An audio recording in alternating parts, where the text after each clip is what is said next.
Welcome back to the Durable Leadership Podcast. I'm your host, John Lamb. Thanks so much for joining us today. We've got an interview with my friend, Mike Braham. He is a former executive in the healthcare space as well as the telecom world, but he started off his career as a Marine Corps fighter pilot. He's got some interesting stories to tell us about making that transition from the military into civilian life, and has great ideas on crisis management as well as making decisions when the information is a fog.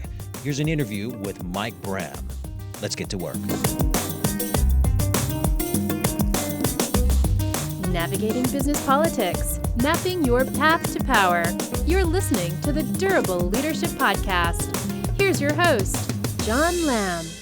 Ladies and gentlemen, welcome to the podcast today. I am joined by Mike Braham. He is a longtime executive in the healthcare space, but started off his career as a Marine Corps fighter pilot. So I'm sure he's got some great stories about that, transitioning into the corporate world and the executive leadership level.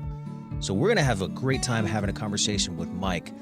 But without further ado, let's jump into it. Mike, I want to give you an opportunity to share with us a little bit of your background, how you started off your career and how you have moved into making that transition to civilian life. I know that can be difficult for many veterans. So first of all, thank you for your service. Thank you. But how do you make that transition and done it so well that you've risen in the ranks of the corporate world to the executive level? Tell us about that. Sure. Well, thank you.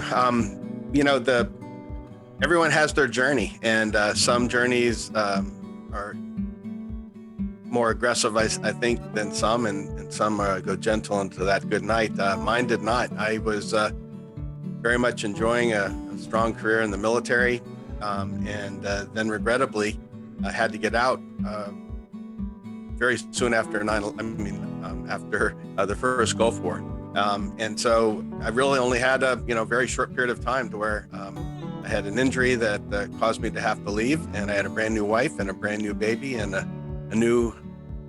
whole new look on life that I had to aggressively figure out how I was going to support the family. So kind of took as much as I had learned from everything from mission planning to leadership to, just showing up early and going home late and doing the best job that I could. And I worked well into the corporate world. Where did you land after you left the military? What was the first spot that you put your feet down into? Essentially, it was in program management into the telecom space, and working for then Bell Atlantic. What I do talk to veterans pretty regularly, and a lot of veterans would normally go and follow in something DoD oriented or something where their friends and others are. What I often coach people to do is to get as far away from the military as you can. And the reason behind that is because when you're surrounded by others that are living that ethos and also get up early and go home late and work hard and do whatever it takes, you don't necessarily stand out. But I found that in other industries, you certainly do start to stand out when, in fact, you're one of the few that really has that burn. And so I used that effectively over my career, which was to always take the hard assignments, to find ways that I could help people overcome personal and professional obstacles. And indeed, I think that's what allowed me to go pretty quickly from an entry-level position into the executive role. We talked a little bit earlier about your experience managing crises. How did that, tell me your experience with crisis management in the military, and we'll transition that into the corporate world. What was that like? Give me, you got any juicy stories about crisis management in the military? I'm sure that the answer is yes, right?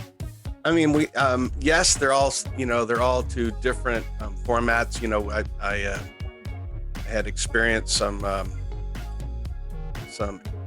areas of interest, you might say, that would be everything from preparing for terrorist type of activity on our base, all the way to watching one night one of our fellow instructors back when I was training advanced jets.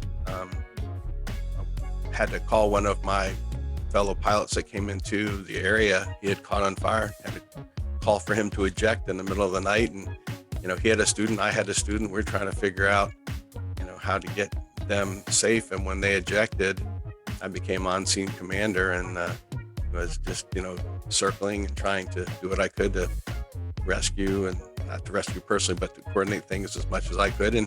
And quite honestly, those are the kind of things, John, that they train all of us. So I'm not anything special there. They teach leadership by stepping up and doing what you need to do when you need to do it.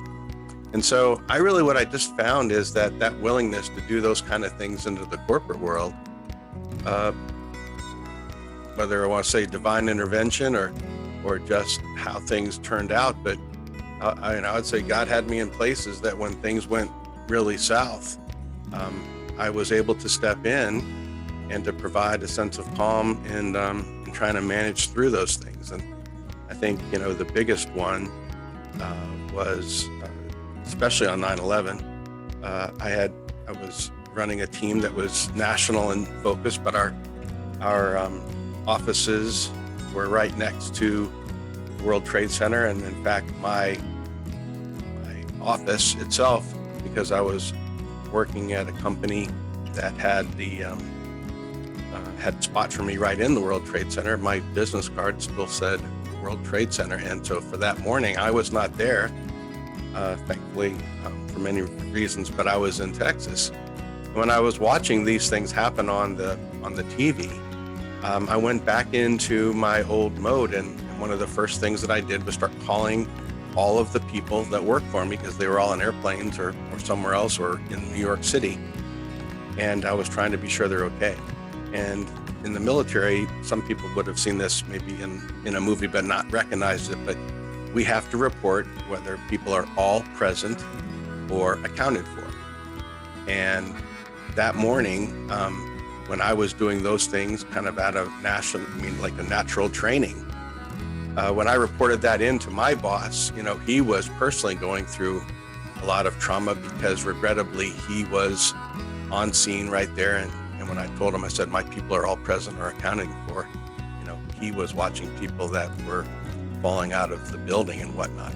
He was not able to take in any more, but what it allowed us to do and say was that, these parts of the organization we could account for. And so the aftermath of a lot of that was building that kind of resilience into the corporate structure for the different organizations that I've worked in, is to be able to look and understand how in the world are we going to be able to be sure that people are accounted for, that their families are safe, and whether it be through crises large or small, as leaders, especially in the corporate world, I think we owe it to our people that invest so much time in us for us to invest in their safety and security as well. Mike, one of the things I know about crisis management is action still needs to be taken. A decision still needs to be made, and you still need to move forward to solve the problem. But in a crisis, almost by definition, information is just a fog. So how do you as a leader clarify everything that's going on to get the right information, enough information for you to make a decision and move forward and deploy resources? That is a really astute question, because so many people in the fog of war, you have to act a lot on instinct, but increasingly, the more that the data is available, then the more that you need to integrate that into a lot of the decisions that you're making. The federal government actually created a thing called the ICS, the Incident Command System or structure. And what I've been really fortunate over the years is working for some really great organizations. We have brought that structure into the corporate world. And so specifically when I was working at a large telecom the last several years, we were close to the Atlantic. And so we would have hurricanes, tornadoes, ice storms, all different type of things.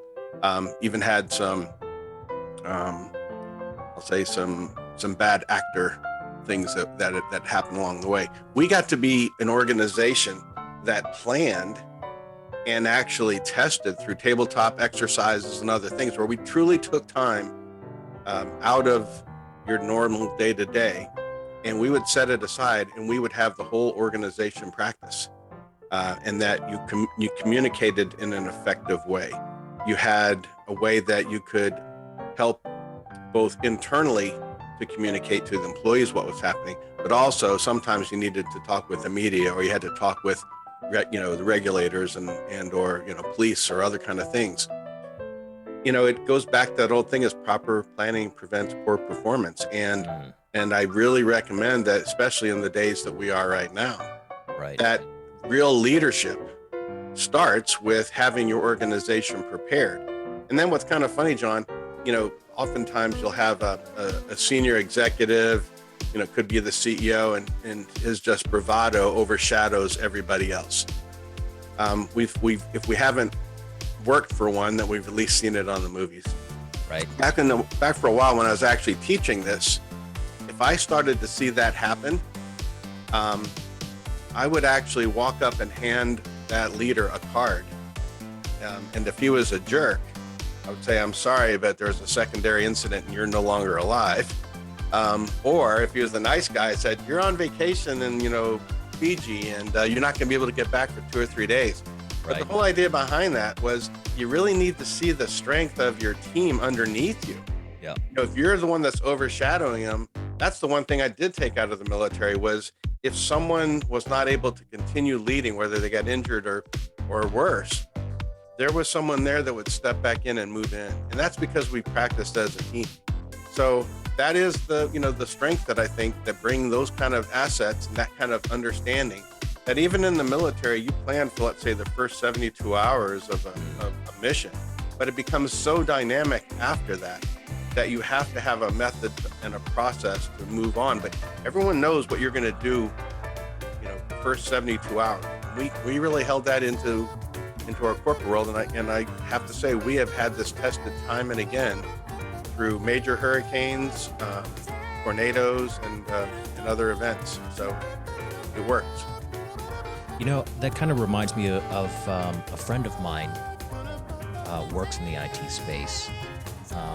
He's a high-level IT professional, and his mantra to this particular incident with his CEO that he was dealing with was that we need to be prepared, because he comes from a similar crisis management kind of background. So he always kind of sees threats, wants to manage for that, and prevent crises before they happen, right? The best way to manage a crisis is to not have one. Exactly. So he was saying that we need to be prepared and shore up our systems in whatever way those guys do it. I'm not an IT expert. For ransomware, because he was in communication with a whole bunch of other IT guys in other businesses, and they were experiencing it. Probably 10 to 20% of the other IT departments of other businesses were getting hit during this wave. And he was telling his boss, we need to be prepared for it. And the CEO is, we don't have the budget, or he just wanted to drag his feet, or it just wasn't a big concern. Lo and behold, they got hit. And my friend was right. As a guy who's been in crisis management, Mike, how do you, knowing worst case scenarios, knowing outcomes that can be an existential threat to the organization, how do you get the individuals who hold the purse strings or control the culture to make that shift, to be prepared for these kind of scenarios when their culture is not that case? That became a real big issue right after 9/11. Because what's funny, so I got asked, as I mentioned, I was not there that day, and I was working for a different company. But the company that I was working for at the time didn't survive after all of that. And actually a company that one of the planes actually flew through the window that morning asked me if I would come and work with them to start a crisis consulting company. And it was with an outstanding group of leaders, ones that had been on the international scene. And we created a company that focused on the Global 125. And it was the executive teams of the Global 125 that specifically the world thought we were going to have to really be worried about terrorism. Well, John, what really turned out to be quite interesting. So we had set up, we developed a way to understand that risk, it's not always just the physical. It's not, something burning or blowing up or anything like that. But we were really looking and understanding and managing shareholder value. Okay. And what was the risk? What was the risk to the shareholder value, to the image of the leader and or the organization? What would it have to do with supply chain and the negotiation or the completion of contracts? And so we really started, and what I've helped others talk about is how do you speak CXO?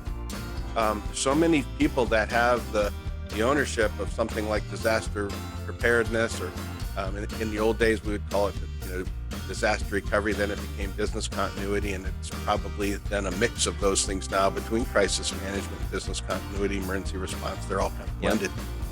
It really is helping people looking, saying it's just not the fact, that all of a sudden you have, a building that you can't be in for a bit. But what I really found was the ability for us to look and see what were those threats to the other things to which the senior executive definitely cared about. Right. That really was important. And fast forward that, 20 some years, I'll say that this was one of the reasons, and very fortunate, incredibly blessed, that I had a super team during COVID. But I was picking up, so back, right before COVID was starting, I was running a national telehealth company. And because I've been working this way that I shared with you, I'm always kind of scanning for issues and other things. I was picking up in October of 2019 that there was something happening in China, and that there was starting to be some shutdowns. And a friend of mine, I called some people, and they're, we've got something happening over here. We're really not sure. Well, I knew that in the supply world, you always had to be cognizant of the Chinese New Year as well, because some of the the industries would shut down during that certain period of time. You had to get your orders in early. Right. Well, all of a sudden, I'm thinking, well, my gosh, if they start shutting down 2 months early, wow, that could really be something. And so as it came about, when the name COVID hadn't even been created, we were already trying to figure out, okay, if we lose our supply chain, what are the things which we could do to take advantage of this opportunity? Because what we were doing was we were really well prepared. So no one wants to say, take advantage isn't what I'm trying to say, but be prepared, as opposed to reacting. What I always tell is I want my team to respond. I don't want them to react. And so in response mode, you have a known concept. You've already talked this through and you're making an action, as opposed to reacting, which oftentimes is best guess. And so as we were engaged with this, what we were able to do was pivot. We were able to repurpose some tools, repurpose some systems and whatnot, and really were able to be a major provider of solutions, during COVID, because we were repurposing things almost on the fly. But I had to deal with, how do I send all my call center home?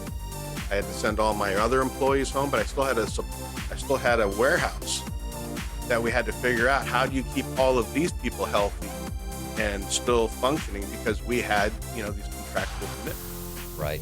So when you're looking at revenue, when you're looking at reputation, when you're looking at contracts that legally, if you can't provide them, or satisfy those contractual things, there's real impact on the organization. Yeah. A while ago, I was reading some of these stories about, speaking of 9/11, how the first responders were able to do their job so admirably, despite the fact that this is truly an unprecedented event.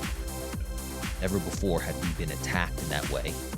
Never before had we seen that kind of casualty, both in property and in human life costs. But all of the first responders did the best they could and exceeded everyone else's expectations. Because, not that they were prepared for 2 planes crashing into the Trade Center, because how could you predict that, right? That specific scenario. But they were prepared for flood. They were prepared for fire. They were prepared for hurricane. They were prepared for something going wrong with the subways and all kind of transportation getting clogged up. They were prepared for all kinds of other incidents and just took from this menu of options a bit of this, a piece of that, cobbled together a new crisis management plan, and based on the preparation for a variety of other scenarios, they are now able to manage this new scenario. Right. Very, very true. It's not necessarily about preparing for any specific thing. It's about preparing for a bunch of things, and out of that preparation, developing the skill set to be agile. Yeah. And, we started this conversation a minute ago, really talking about the potential risk for, for hackers and for ransomware and whatnot. Yeah. For a team, and that team should be, I'll say, executive level, all the way down through all of the people leaders, with the frontline people even reporting into them, is a structure, an understanding of how things are going to get communicated. How are you going to ensure everything from safety that we've already talked about to really a way of restoring systems. Yeah. And sometimes when you're looking at something like, hey, you just got to get the system back up. Yeah. Well, we really have to better understand if there's a prioritization of what is the most important to get, raised back up. So when you're going through disaster recovery and IT worlds, they're also looking at what's the mean time of recovery, what are the systems that are more challenging, but also if there's one system right, that if it doesn't come up is going to cause a whole lot of other damage. You don't always just restore the easiest system to get up. You might have to really focus the business impact or the legal impact or any other aspects of this system has to be raised. So what's interesting, for the longest time, banks and others were thought to be, and they were the ones that a lot of people were doing hacking and ransomware and whatnot. But even during COVID, the bad actors that are out there, they didn't let up. Hospitals were getting hit with ransomware. Yeah. The sheer panic of you're already dealing with a crisis, which is COVID, and you're already trying to work on how do I send hundreds of my employees home to work remotely. Right. How do I deal with a tired staff? I'm not at liberty to say who this hospital was, but I watched them respond to that. And, because they too had that overcome all obstacle kind of mentality, and a lot of it training because they're in the healthcare world. Yeah. They really responded well. Yeah. But goodness gracious, so many other times I've talked with other organizations, it'll never happen to me. That's for somebody else, and they were literally, say, hoping or praying, and hope isn't a strategy. Hope is not a strategy. You brought up something that I want to ask you about, restoring particular systems, and sometimes you said it yourself, restoring the easiest things is not necessarily what's going to give you, I'll say, to borrow a phrase, give you the most bang for your buck. Yep. Right. So how do you have a mental model? Do you have a leadership framework on prioritization? How do you pick and choose of all the options that you have available for you right now? This is going to be the cheapest, the fastest. This is what we should do right now, but it's not what's going to give us the most impact into this particular crisis scenario or long-term viability and execution and competitiveness of the organization. Whatever you want to do, describe the future as. Prioritization is my question. How do you prioritize among the different options that you have available? John, I think because the audience that we have today is probably pretty wide, there are some organizations that have command and control infrastructures that are, lots, like a huge enterprise corporation will do things dramatically different than obviously in small business or medium size. Yes. To me, it's always an imperative of leadership is to understand, going even through a good old fashioned SWOT analysis, what are my obstacles, if I'm looking at strengths and weaknesses, sometimes systems are used as a strength, and that's how you get them approved. If I get this, I improve my throughput, or I improve this, or X, Y, or Z. Yeah. Well, now if all of your eggs are focused on that, you really need to understand that that could be a weakness if in fact one of those threats comes through.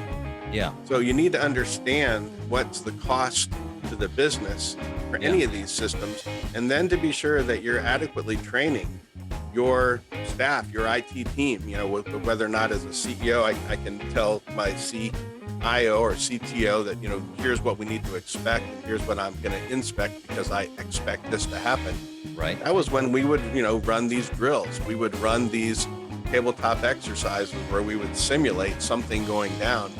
And it was, that's the time to find that there's something wrong. Right. But then it's really knowing as if you're more, or say if you're closer to that issue because you don't have a lot of staff and, it's a smaller team. Right. And that really has to be that time where you have to sometimes slow down so that you can speed up. Right. You have to assess, and what we would, go through like a business impact analysis was the technical term, but you would look and understand through a pretty quantitative exercise, which systems, if they go down, will most dramatically impact my business. And it's not a hard thing to do, but you have to slow down sometimes so that you can speed up on those particular issues, because when it comes to making in the midst of a crisis, time isn't always on your side. Right. And how you respond as a leader is paramount to how the people will look at you as the leader that they're going to follow or they're not.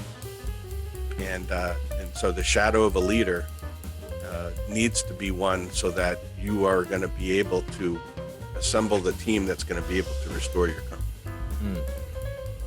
My father taught me a lot of things, and when we were building the backyard deck, and I was doing a whole bunch of hammering on the deck and making sure all the pieces are there, and I just wanted to get done with the whole project as quick as I could, so I can go play some basketball. Yep. He told me a line that I have held with me for as long as I've been here, as long as I've been alive, and I will continue to, and that is, he said, slow is smooth, and smooth is fast. There you go. Because I was just like banging in these nails and they were like getting bent, and I would have to take out the nail and start all over again. And he said slow is smooth and smooth is fast. So if you want to be done quickly, you got to make sure your error rate is low. Yep. The way you can make sure your error rate is low is to first be slow and make sure you do it right. That's such a wise thing, and just so glad you had a dad that was teaching you some of those great things. And there's so many analogies, and it's almost sad that today we don't have as many of those kind of things. But, the other one that I love is, measure twice, cut once. I mean, there's some really good things that in the construction side of things, that a lot of wisdom that a father was able to pass to a son oftentimes, or to their child in general, to say, you can do it this other way, or you can take the lessons that we've learned for hundreds of years exactly and apply them. Exactly. You can bang your head against the wall, or you can listen. Yeah, exactly. You mentioned something earlier when we were talking about how to prioritize and make these decisions in the middle of an information fog. Mm-hmm. And the model that you brought up was the SWOT analysis. And I was in a prospect meeting with a potential client, a consulting client, and he described the scenario, what he wanted to accomplish, and I just pulled out my little iPad and my little mini whiteboard and just drew up a quick little 2x2 matrix to make sure that I understood the scenario correctly and described it correctly to him. And he looked at me like, is this all you got? And I was so offended. Like, I can give you more if you want, but this is just, we're just talking very high level here. I don't think he's going to be a client. But I feel like sometimes some individuals want like super in-depth analysis that for strategic apex leaders, you don't really have the time to be able to dive into that hyper detailed analysis. You mentioned the SWOT analysis. Every person that's gone through business school, from bachelor's to MBAs to PhD programs, we all know about the SWOT analysis. And for some people, that can sound too basic. But for high-level executives and individuals who are making big decisions, why is it that you think a simple model, like the 2x2 matrix that I was just trying to show this guy, or the SWOT analysis like you were referring to earlier, why is it that the simple models seem to be better for decision making? I think because they are time tested, and there's an academic approach that I would say that you do want to have the most, if not all, of the information to make informed decisions. I think if you will go back and look at history, and there are some good books that have actually been written in the last 10 years about leading through times of crisis. Most of the folks that are in these environments, they're actually comfortable with having, I'll say, 70 to 80% of the information, and knowing that they can respond with about that much information and then continue to refine, as opposed to waiting until you get, let's say, north of 95%. Because what you'll find is that, in every issue is different. But as I mentioned earlier, in let's say planning for war and whatnot, you at least when I was engaged in the military, you would have about a 72-hour plan. But after that, I said it was too dynamic. The reason I don't think that it's needed always to take, an extraordinary amount of time is that if by the time you get, let's say, 95% of the information, so that then you can talk about it and then you're going to make a decision, other variables have now moved again. Yes. And so I really help to people when I'm trying to teach leaders is about essentially leading through a time of crisis. It's trying to see what you can do to create a constant. Yes. Because if all of these different things are variables, and I use the analogy of, let's say, a warbling block, in a visual mind, we can see a block that's warbling. Yeah. If I have, let's say, 5 or 10 of these blocks and you're just trying to look at them and gosh, everything's happening. What I try to tell folks is, if you can, grab hold of just one of those blocks and make it a constant. Because if they're all moving and I touch one, you can't tell whether the frequency or amplitude of that modulating is changing much. But if I get one to stop, now if I touch one, I can see whether there's a cause and effect. I don't know if that plays as well verbally, but it's trying to be sure that you're not constantly working with all these different variables, because it's hard to adapt and to move quickly when you have an overflow, and thus you're seeing whole industries now coming up with decision support, because the amount of data that exists today is, no one would have even conceived. I mean, I was a part of a program back when I was up on Capitol Hill working for this large telecom, that the first terabyte of data, first big, system that was created to store a terabyte's worth of data was at the Library of Congress. Yeah. And now we can put a terabyte into here, right? Easily. So now what we really have to look at is, from a decision support perspective, as we call it, overload. And there's different systems that are out there today, but in the healthcare world, and folks that have heard me talk before will say, yep, there he goes again, saying the same old stuff. It is to say, I hate data. And they're like, oh my gosh, Mike, how would you say I hate data? Because we have too much data. What I need in my role is actionable information. I need to be able to take all of these different pieces of data and assemble it in such a way so that you can actually do something with it. But otherwise, it's a wild guess. And wild guesses often don't have the same outcome that you're hopeful for. So this is where it's a part of a system. It's a part of a methods and procedures of an organization. It's the resilience that you're going to build into that organization, and the resilience that you're going to have to build from the C-suite all the way down to the front line, because what we're seeing right now is such a dynamic environment that no one person, no one team can be prepared for all the things that are happening.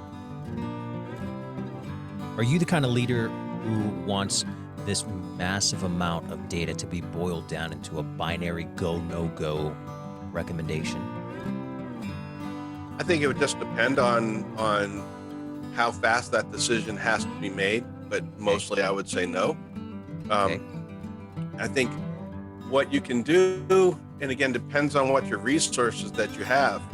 Part of this is built, I'd say part of the role of the senior executive or CEO is building this awesome team that surrounds you. And it can't be all the folks that look and smell and taste like you.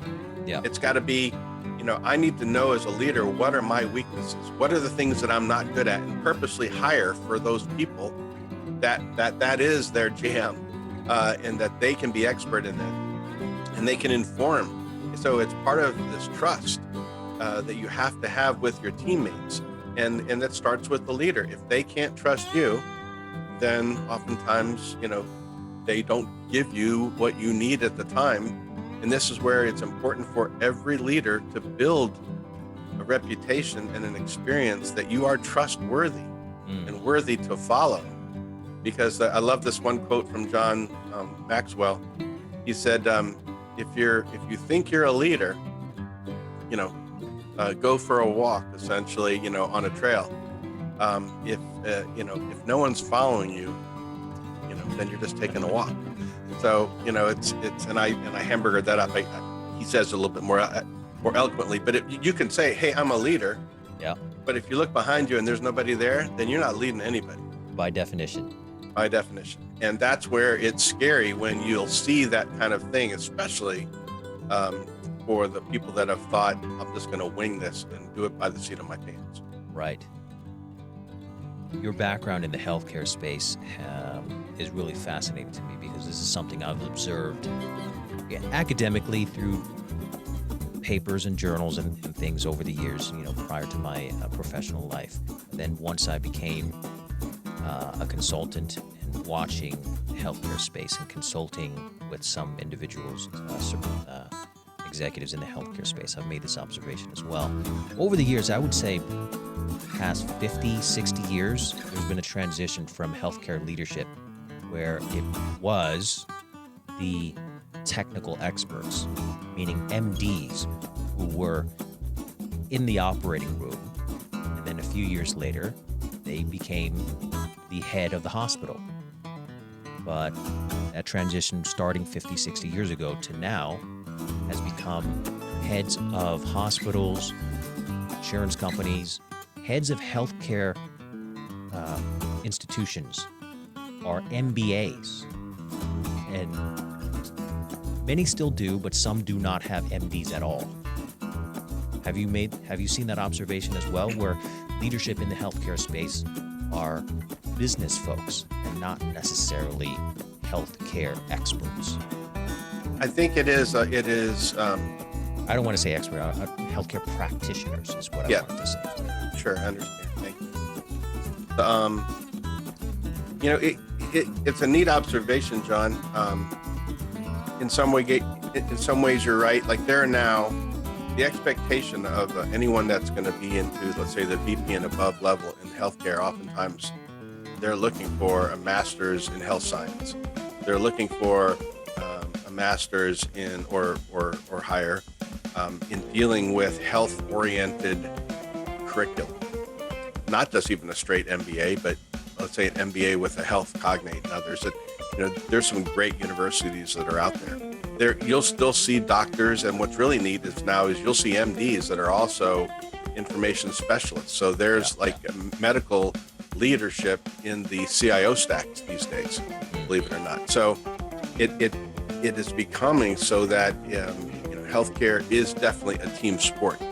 You have so many different layers, and when you're looking at the continuum of a patient to a primary practitioner, PCP to let's say a specialist, and then into the hospitals, if you have to get further treatments and whatnot, now you're looking at billing and capacity and all these other kind of things that oftentimes are well beyond what anyone went to medical school for. And quite honestly, most of them don't want to go do that.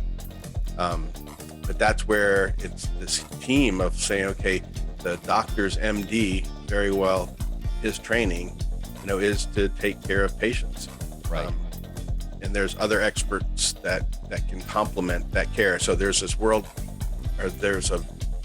term called the quadruple aim, and it's the way that healthcare is oriented right now. And the quadruple aim is to say they need to find a way to improve outcomes. We need to find a way to decrease the cost. The third one is have a better patient experience. And the fourth one is how do we really have a better clinician experience, a better engagement with them, because we're really seeing burnout as a huge issue these days in healthcare at the practitioner level, especially now that COVID's over. Yeah. Or it's at the end. But the only way that a lot of this stayed open was dealing with the people that had to, how do you bill in a complicated system? The lifeblood of hospitals still going to be how do they get reimbursed for the care that they give? To what degree do you think that model, that quadruple aim, applies to other businesses, whether that's telecom, where you came from before, or the military, or I don't know, something like fulfillment, like what Amazon does? If we're looking at, replace the patient experience with the customer experience. Every business has the aim to lower costs, right? But replace some of those specific things that you're just talking about with the quadruple aim in healthcare with something that is applicable to Amazon, whatever it is. How much do you think that applies to another business model? I think it can. In many regards, maybe even healthcare is a little bit later to the game, focusing on customer experience, because it's still one of the few industries that says, customer, you have to come to me.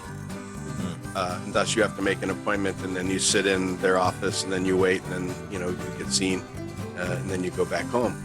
There's a lot of inefficiencies there. So, what's funny and how I kind of came to healthcare in general was having this crisis background, having a strong technology background, right, and then really trying to look and understand, like going into some of our largest customers while working for a telecom company, was to say, classic consulting question, what keeps you up at night?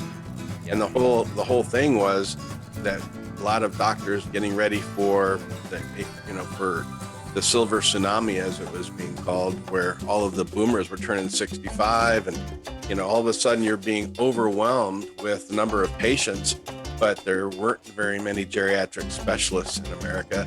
The number of doctors has been going down dramatically over the last bunches of years. America is very short on healthcare providers right now.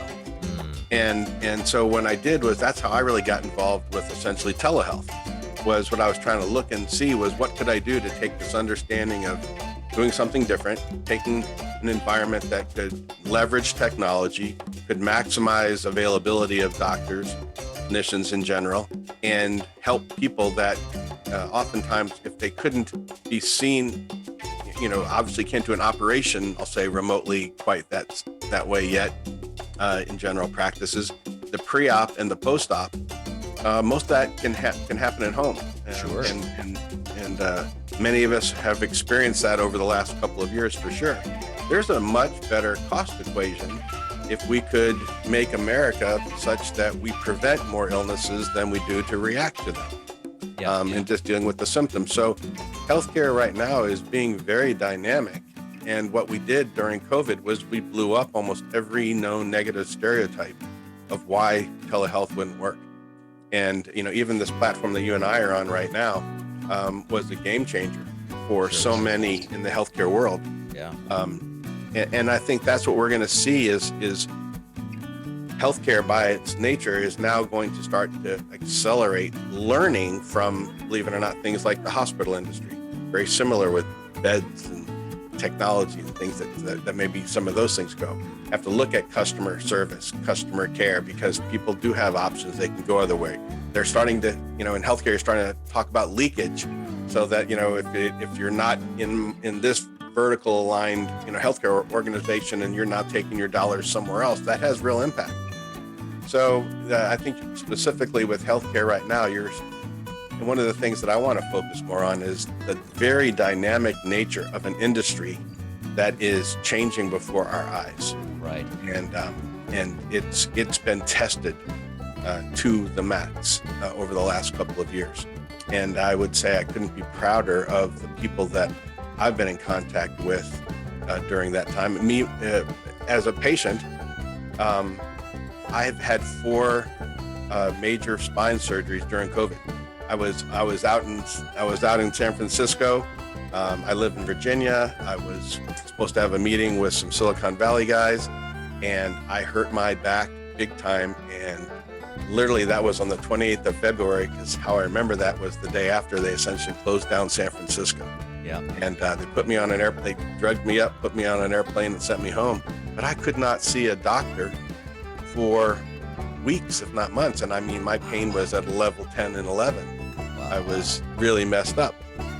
Well, I've had to now go through 4 major spine surgeries, including fusion, and recovered and run a company, all during COVID. And so much of my post-op and other things were talking with, doctors and clinicians on this device.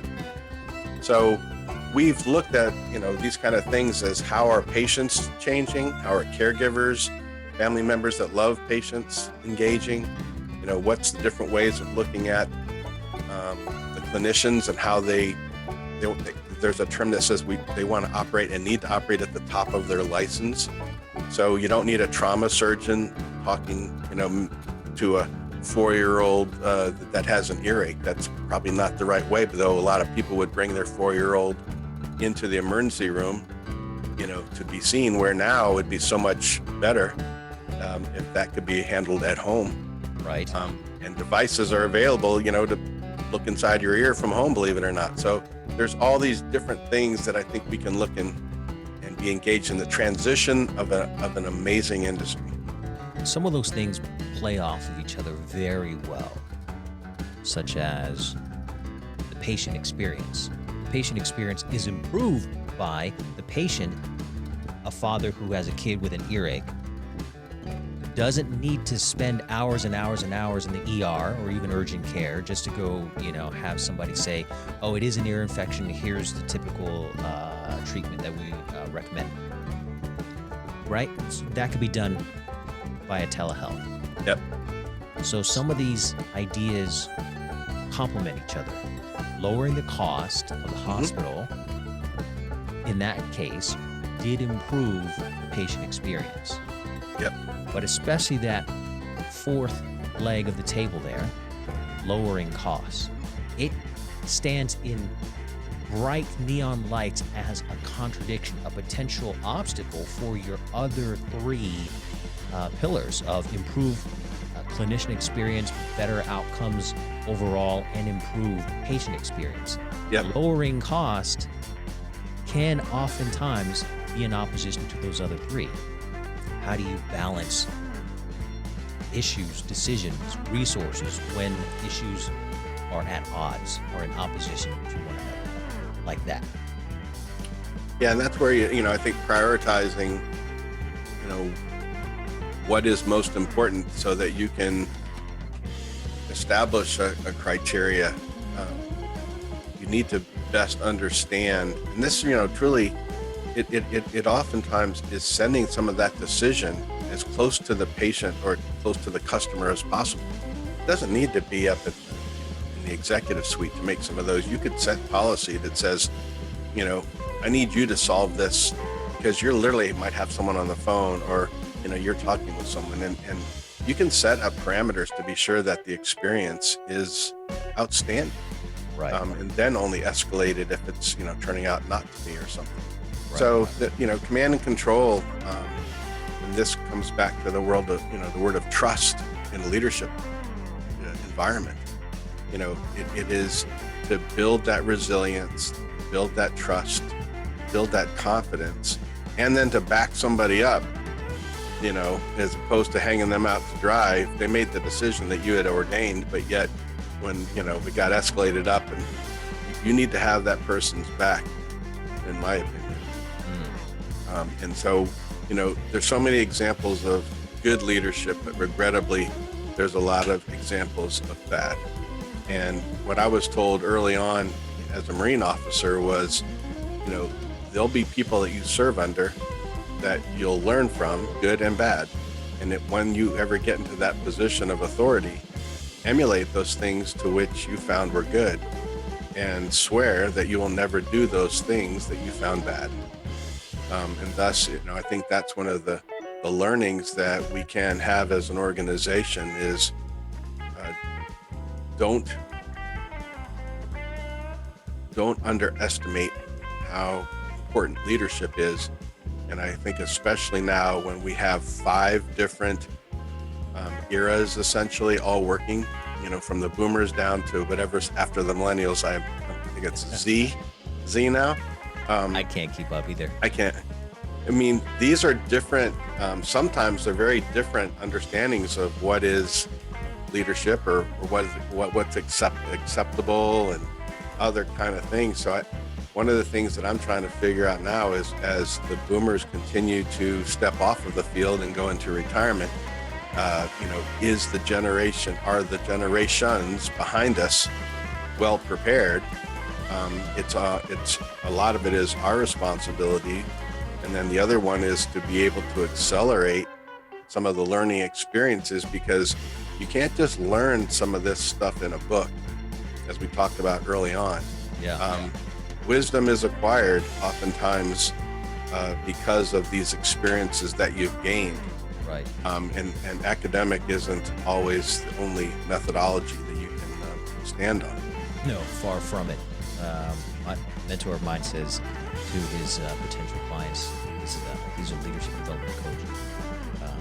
When they ask him, because he's written a book, he said, Vance, you've written a book. Why can't I just read your book? Why do I have to hire you as a coach? He says, can you learn how to swing a golf club by reading a book? Right. It's a simple question. The answer is obviously no. Yep. You need to go out and do it. You need to go out and lead and make mistakes. Yep. And get real-time guidance, as opposed to the classroom where you're getting just-in-case knowledge, not just-in-time knowledge. Yeah. The part that I think I would like to see more emphasized, I've been studying leadership forever. It's the thing that I just love to learn and actually experience. But so much of it is, it's almost like you have to have experience before you get a job. Everyone's been frustrated by, you have to have done this before or you can't have this job. And you're like, well, how do I get that? How do I get that experience? So when that's come to leadership side, what I've told people, it was one thing, let's say when you're in the military and this is kind of a joke, you can't really do this anymore, but the old joke was, I want you to do push-ups until I get tired. That's an extreme version of command and control and like, I'm the boss, you have to do it kind of mentality, right? That there's no loyalty. It's just, you have to go do it. And that's really, really the lowest rung of the 5 levels of leadership. What I've told people is, if you really want to learn leadership, don't do it at work. Go and find a nonprofit.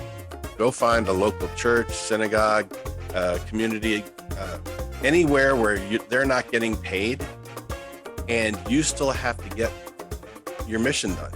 Right. You still have to get things done. And at any time, if I don't like what you're saying or doing, I can just say, I'm out of here. Right. You're still the one that's responsible. So what I found is that this is where a real leadership can be developed, is when nobody has to do what you want them to do, but right. You need to inspire, motivate, sometimes even cajole, if need be, to get them to move into doing the things that need to do, to accomplish the mission. Then with that kind of experience, now when you come back into having the more authority, where you're going to have a better understanding of what motivates people isn't always the same. Money doesn't motivate everyone. You could have different levels of recognition. You can reward people with time off. There's a bunch of different ways of doing things, and motivation and inspiration isn't one size fits all. Motivating based on fear of I'm going to fire you is definitely not a durable way to run your leadership, to practice your leadership. Motivating based on do this and I'll give you a raise lasts only for this much longer, right? It's not a very durable way to practice your leadership. No. Inspiring. I love that idea of inspiring based on vision and getting the opportunity to cut your teeth in that skill set through leadership of nonprofits, of a volunteer organization. Yep. That's priceless. I didn't even make that connection. And that is definitely something I'm going to advise that my son finds an opportunity to go do when he's, of the right age. He's only 4. Yeah, he's got time. He's got time. Mike, as we're wrapping up here, give some advice to your younger self on leadership. If you were talking to 25-year-old Mike, just got out of MBA school, ready to sink his teeth into the corporate world, this younger Mike didn't go to the military, what would you advise that guy?